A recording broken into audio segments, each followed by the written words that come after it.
So what's up? Kamusta? Ayos pa tayo dyan. So nandito ulit tayo sa may RHC Builders Warehouse Angat Branch. So nandito tayo ngayon sa may Racal booth or sa Racal area. Okay, motorcycle booth nila rito. And last time nakita natin yung kulay black. Ngayon naman meron tayo sa harap natin na kulay blue. Ano nga ba to? Ito yung Racal Vortex 150 na naka-liquid cooled na. So tara ikutan din natin to para at least ma-share ko sa inyo ano nga bang meron dito. Kamusta nga bang presyo at yung specification nito? Sulit nga ba? Alamin natin na. Ayos na ayos yan. Where did you go? We used to be kids, now I feel so grown. I miss being free to be me, not alone. I used to have friends, but we don't talk anymore. I guess that's on me, I got busy. I used to drink soda, now I switched to whiskey. I didn't want time to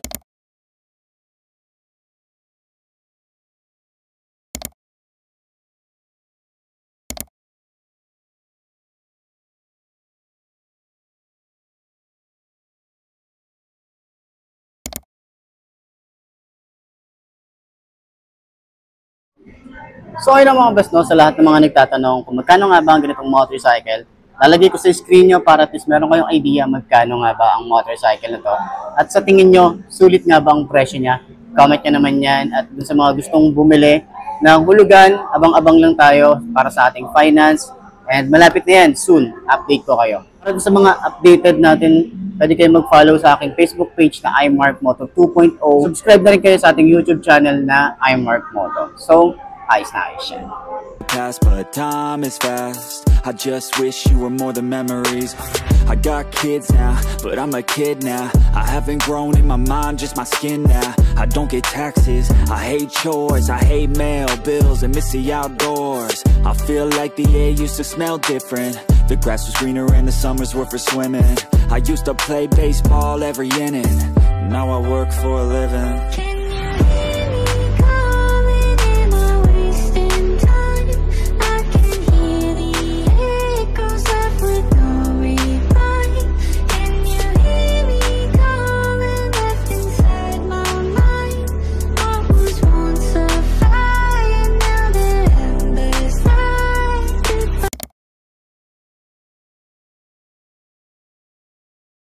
So ayun na nga, ito yung kulay blue ng Racal Vortex 150. So tingnan nyo naman to, no? Meron tayo last time kulay black. Walk around natin para ma-share ko din sa inyo ano nga ba ang available dito. At kung alin nga ba ang mas gusto nyo, yung kulay black o yung kulay blue. Let's go!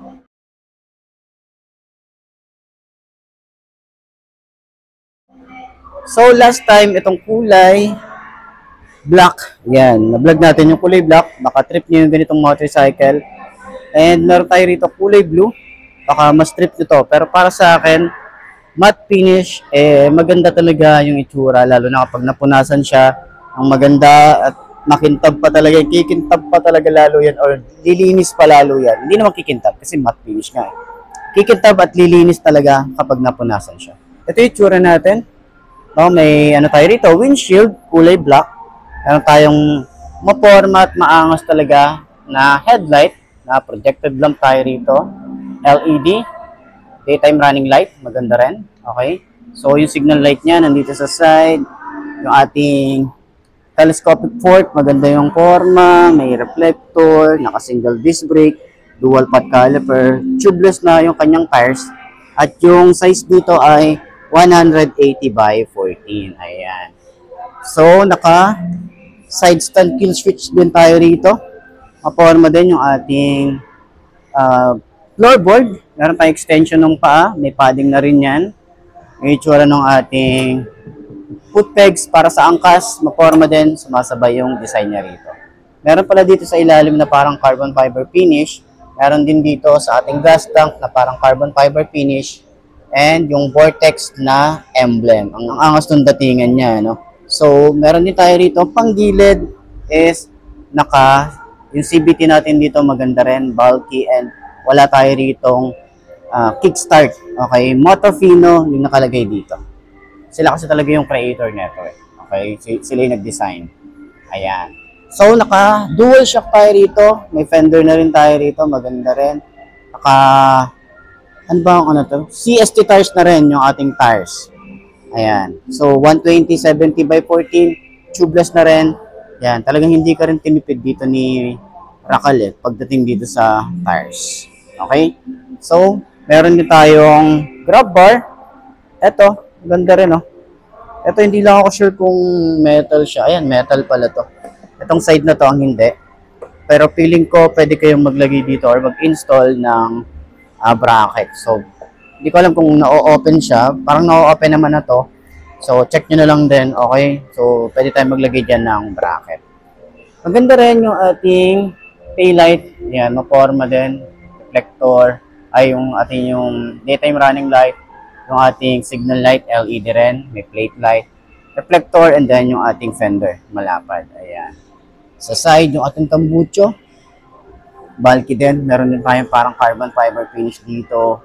May swing arm, naka-single disc brake. Dual pad caliper na rin tayo dito. At kagandahan is naka-liquid cooled na rin ang isang to. Ayan. So, sa kanyang panel gauge, naka-digital na rin tayo rito. Naka-naked handlebar. Meron na rin tayong idling stop. Meron tayong park light, headlight, and off. Electric starter. Lever, maganda rin. Okay, yung grip natin dito, maganda rin. And yung throttle is mababaw lang din. Sa side, meron tayong high and low, kusina, and then signal light. May hazard switch na rin tayo rito. Kilas na rin ang isang to. Yan ang itsura niya. And then, meron din tayo dito na secret key. Ayan ang ating secret key. Siyan natin, baba natin to. Yan, susiyan natin. Para ma-open natin yung seat.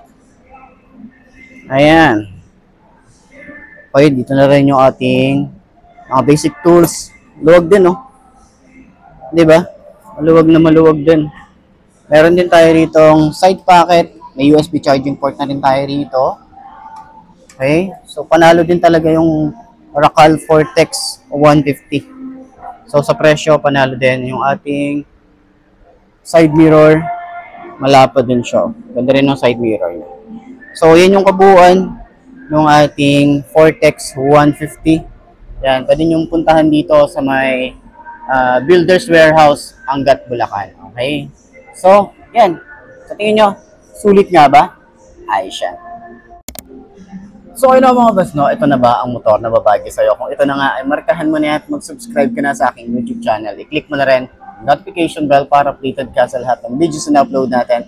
Dito araw-araw, so lagi yung tatandaan, wala sa brand ng motor. Ang tatagal yan, kundi na sa pag-aalaga mo yan, tatagal yan, ayos na ayos yan. So, kita ka na lang ulit tayo bukas. I'm Mark D. Ciao. Maraming salamat sa inyo. Babush. Aha. Feels different and I don't wanna lose it. I try to stay healthy but I'm tired all the time, cause there's too much on my mind. Got into meditation, just try to be more patient. Find a passion, a purpose, a reason to keep chasing all the dreams that I had when I was a little kid. Whatever happened to those dreams, man, there's something that I miss. Maybe I should do this, I always loved music. Maybe I could find a way to make these dreams lucid. I really wanna try, cause